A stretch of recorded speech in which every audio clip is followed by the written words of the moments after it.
Hey everyone, this is a Honda Foreman. And it has bad brakes. These brakes are broken, they don't brake. So today we're gonna fix that. It's hung up on this nice little frame that William constructed because he didn't feel like pulling the engine hoist all the way over here because it was kind of a long way. So he welded up some of this stuff to make a frame. First thing we need to do, pull off those tires, get them out of the way. All right, let's break these things loose.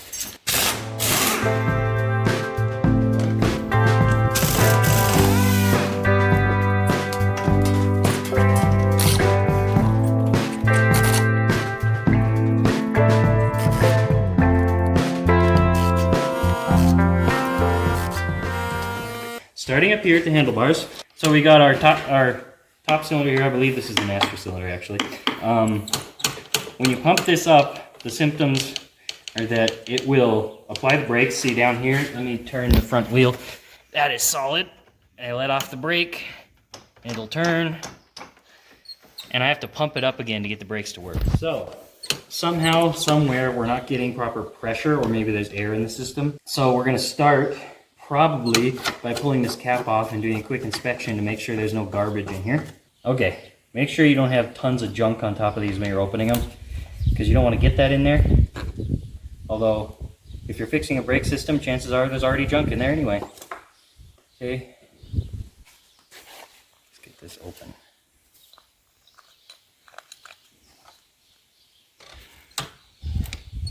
So you can see, when I let off of this, a little bit of fluid pumps back up from it.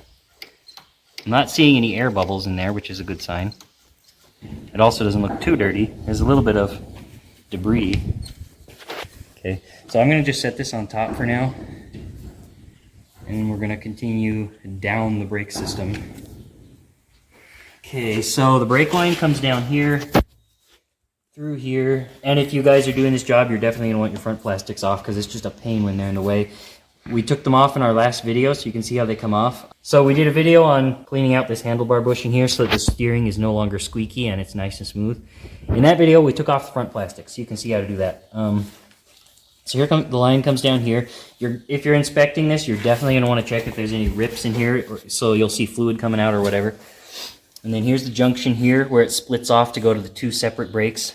If it had really tight pressure but no brake application, I would definitely check for some plug of junk in here that you are pushing against with the master cylinder. But because it's squishy and doesn't apply brakes at all, obviously fluid is passing through here. And it splits off to the two sides of the brakes here. So we're going to have to look at one side first. Let's pick this side. Comes down here and bolts on here. So on this side you'll see there's a banjo fitting here. It's bolted on. So here's the brake bleeder. So I guess first thing we should try to do is just simply see if we can get some fluid to come out of here. I'm going to pump this up on the handlebar, and as soon as it's pumped up, I'm going to break that loose, and fluid should press out of there. So I can feel I've got some pressure built up. And now I'm going to break it loose. Yep, you can see fluid coming out of there, and then tighten it back up. I would presume you don't want to let pressure off of the handle, otherwise you'll suck in air bubbles. Yeah, don't let pressure off the handle or it's going to pull back through here and that'll pull air bubbles back into the system. Okay, I'm going to do the other side now really quick. And if that doesn't help our situation, we're going to have to get into some more advanced operations.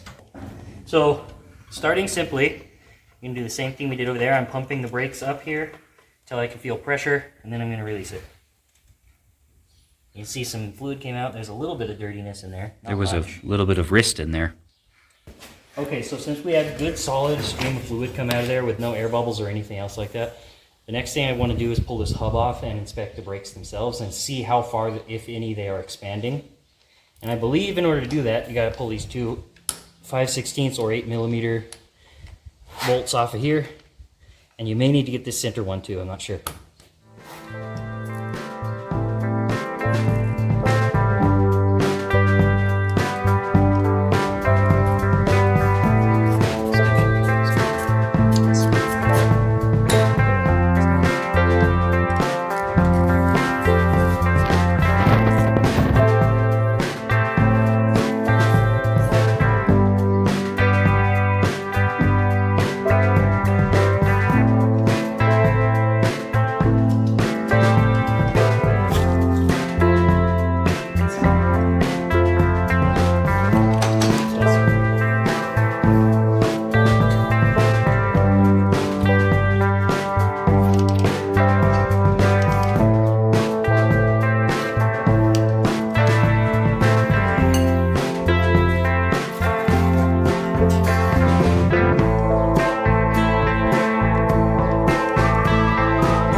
Okay, so this front hub is off, and if anyone's curious what it looks like, It's full of grease. Yep. Wait, what? Is it? No, just the center is full of grease. Okay, so here are the brakes. Let's take a look at how far outwards they move when I pull on it. Are they moving? Can you tell? Yeah.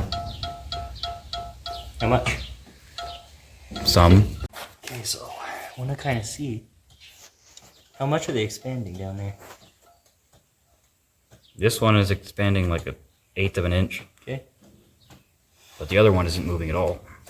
So what I would say is probably the issue here is both of these cylinders and pistons are supposed to expand when they get brake fluid pressure, and what they probably have is loose seals, and so they are not building pressure without multiple pumps in a row. So these may be rebuildable, or they may have to be replaced. So we're going to have to look into some parts and get back to you guys in a second.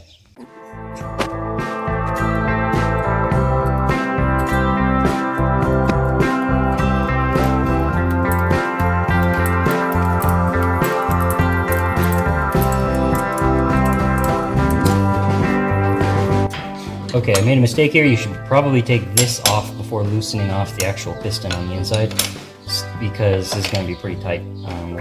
When you take these off, you're going to lose your brake fluid, but that's not a big deal because this brake fluid's probably old and starting to break down anyway. Brake fluid is cheap, doesn't take much to fill a reservoir. It's probably best to just replace it. So I wouldn't worry about it dripping out.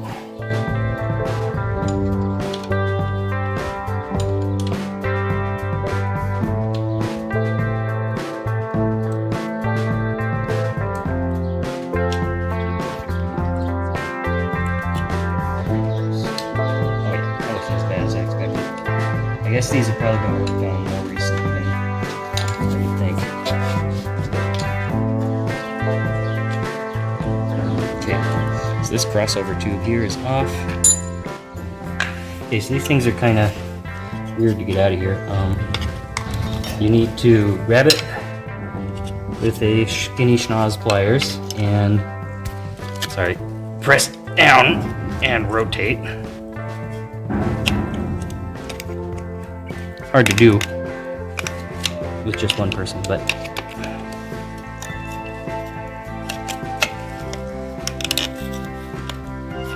Push down here too. there, okay. Got it that time. Now that little spring-loaded thing comes off, and this one in the back comes off so that you don't lose it while you're working on the rest of it. Now these brake shoes slide out, as well as this one piston that I freed up.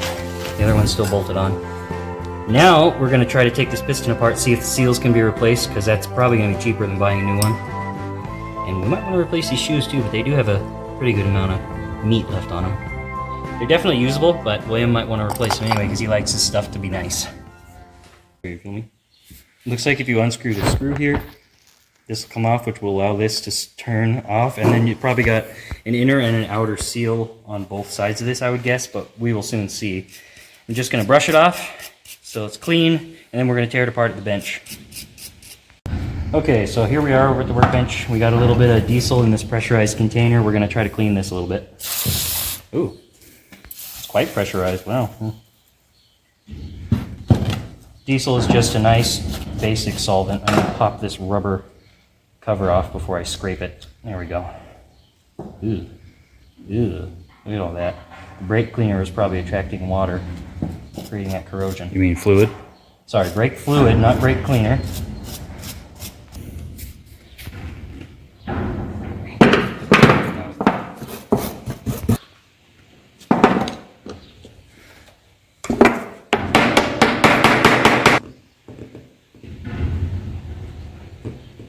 No, that's not going to loosen, that's going to strip. You don't want to strip it. I wouldn't trust that. Did that turn or did that? No, it turned. It's turning. This thing gives me a significant amount of leverage. Probably some of the worst pliers you could use for that, But it's working. There we go. Whatever you do, you don't want to strip out this head. If you can clamp this in a vise and use an impact screwdriver on there, that would be the best thing. But I only have a massive impact screwdriver, and I would beat this thing to pieces trying to get it off there. So Set that aside with this rubber seal. Next, this needs to come loose. Okay guys, let's grab this, loosen it. It wasn't very tight to begin with. I broke it loose off camera. Sorry to spoil that, but... Okay, so this is not threaded. It just slides in and out, apparently. Ew. Look at the inside there. Look at that. That is awful. Won't focus. That is horrible. It looks like wax. Okay, I'm gonna start picking this stuff out. Okay, so that's gonna need to be cleaned out, but first I want to take this apart the rest of the way. I'm gonna try to see if this will loosen up and move. It's moving a little.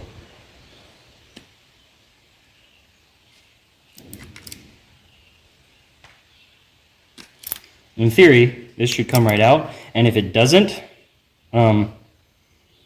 which it looks like it is, but if it doesn't, what you can do is take an air compressor, put it on the line where fluid comes in, and just use the air pressure to pop this out. But be careful when you're doing that, because this can shoot out like a bullet and knock someone out. You don't want that to happen. Or fly across the shop and get lost forever. Yeah. Okay, so here's the seal. I don't think this is the dust seal. I think this is the actual fluid seal. Yeah, okay, so this was the dust seal. This was on there a minute ago. And this main fluid seal, you can look inside there and see there's a little bit of rust, but actually it's not as bad as I've seen them sometimes. So this one on this side that was so bad, the reason that looks so bad, I'm now realizing that's grease. That's just grease. This side isn't supposed to move. It just sits here and it's fixed in place. This side expands with that seal on there, so at least one of the four on the two front wheels is going to probably have a bad seal. This seal actually looks pretty okay to me. Well, at least one of them is going to have a bad seal, and that's where pressure was letting off.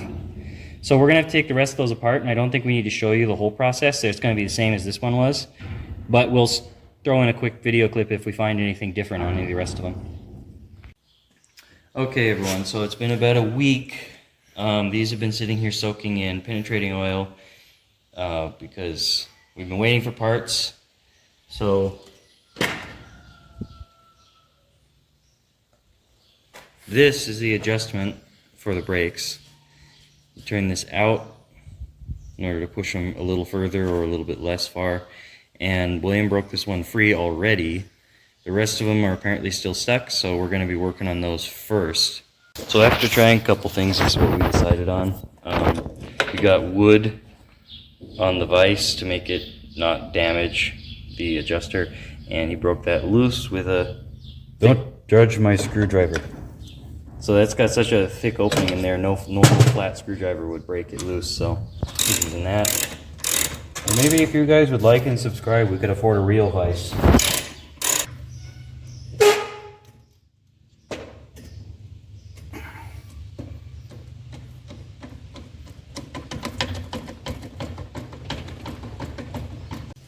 Definitely something we want to note here, guys, is that the pistons on the right side of the four-wheeler brakes are going to be reverse threaded, so you're going to have to turn them right to break them loose.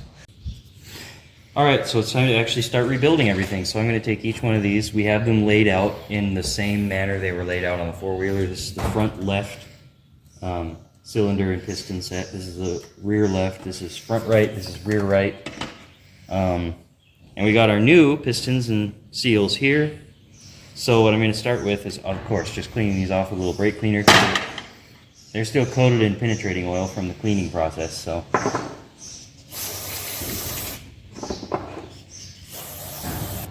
We already have one seal installed on one of the new pistons because William was curious and he wanted to fiddle with it.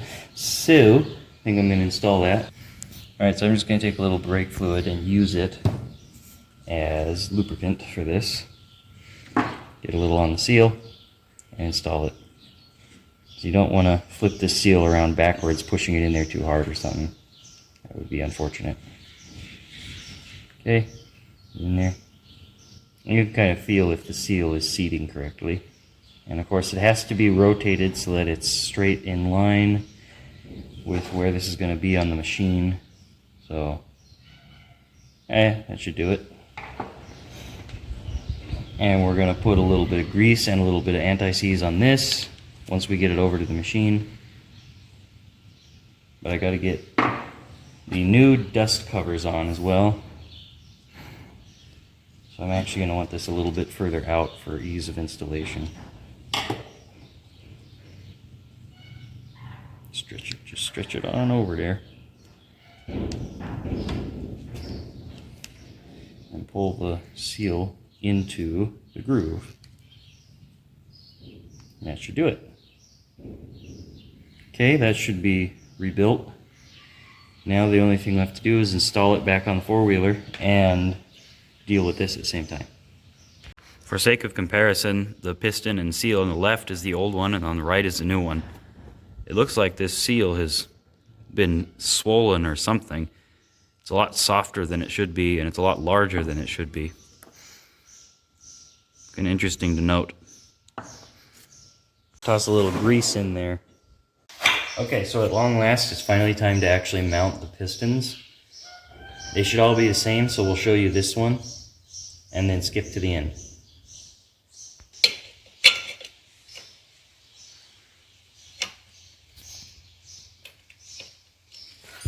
Okay, so there's going to be a nut on one side, and of course the bolt that came off as well.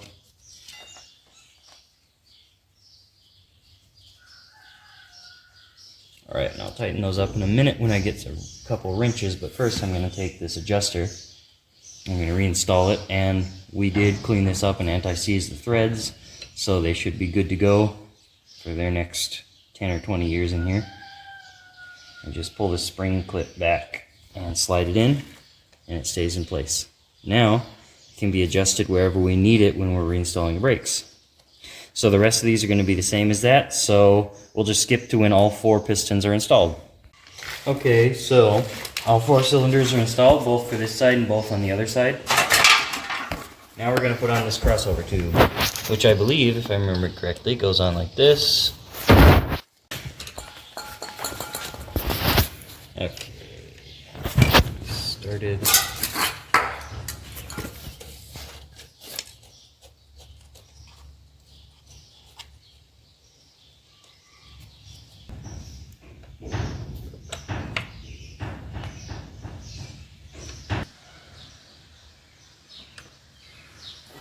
So it's held in place by this bracket here, and it sits right up against that brake cylinder.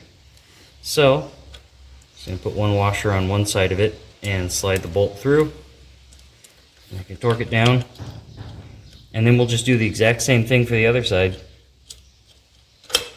Oop. Getting it to line up is going to be an interesting job though.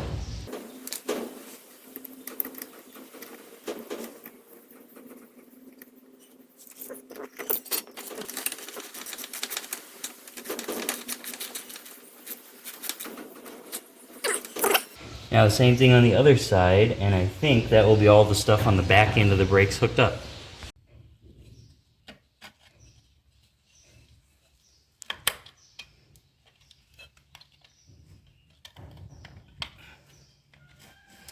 Okay, let's fit it in there. Alright.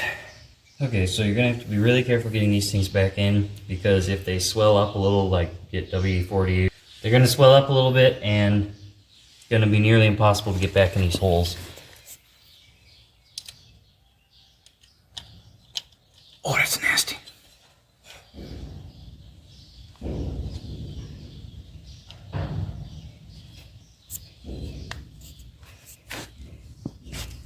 Your best bet with this process is honestly to order new seals when you're getting parts, because these things should really be replaced.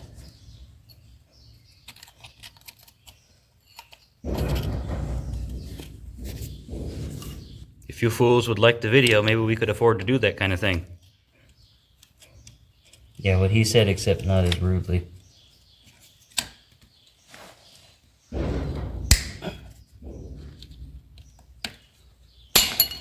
Oh, that didn't work.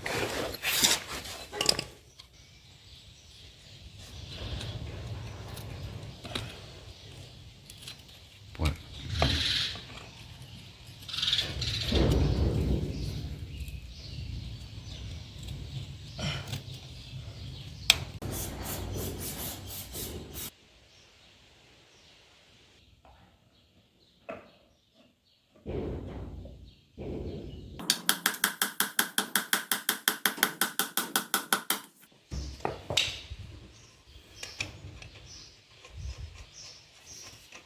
Okay, so what he's gonna do now is adjust the brakes. The way you're supposed to do that, I don't know if you guys can even see in there, but you rotate those adjusters out until the brakes grab the hub, and then you back them off by 3 clicks. That's what the manual says anyway, so that's what he's gonna do here.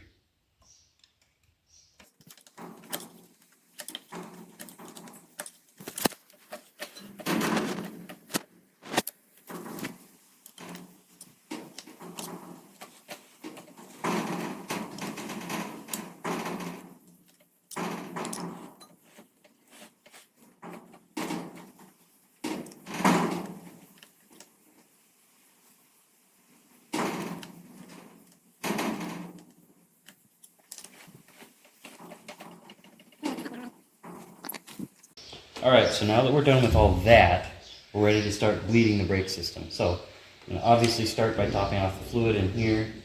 Really quick, I'm going to loosen this brake line on here and wash this thing out with brake cleaner because it is pretty nasty. Get some brake fluid in there. You can go a little above the highest level this is supposed to take when you're adjusting it, because you're definitely going to need to add some more. Alright, so the way I like to start doing this is just carefully pump the handle a few times and watch bubbles rise out. As soon as the bubbles stop rising out, which they kind of have now, you've done about as much good as you can do with that. So, next thing I would do is go down the line and break it loose to start the bleeding process. As I found the systems can airlock if you try to go all the way down to the bleeders on the brakes themselves. And then just pump it a few times and wait until you see fluid come out of there just a little bit and then tighten it down.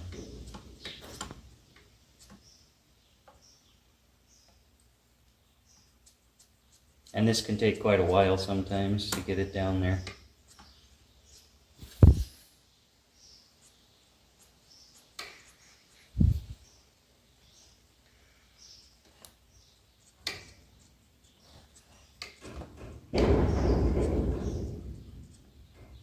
Oh, a little bit, you know. Film. Okay, I can see it. Alright, I'm going to tighten this up. Alright, so the way you're going to want to do this, and there are 1,000 videos on YouTube about this, but I'm going to tell you anyway.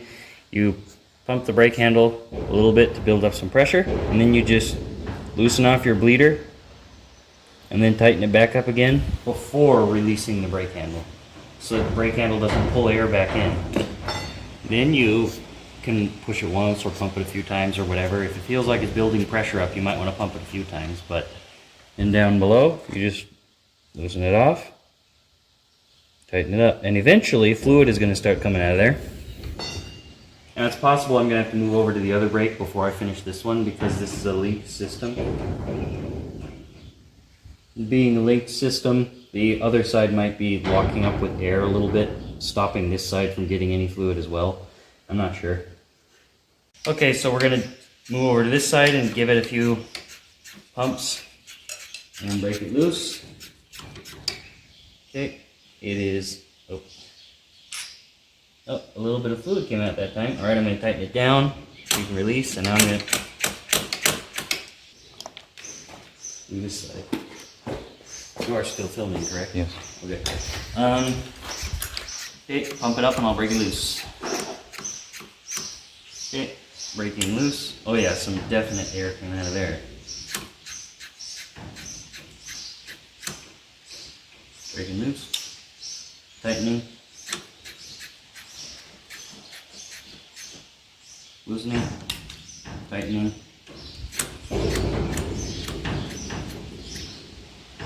Loosening. Okay guys, so the brakes are bleeded. The brakes are bled, and Williams is going to torque these down according to the manual specifications. And yeah, this job will be pretty much done.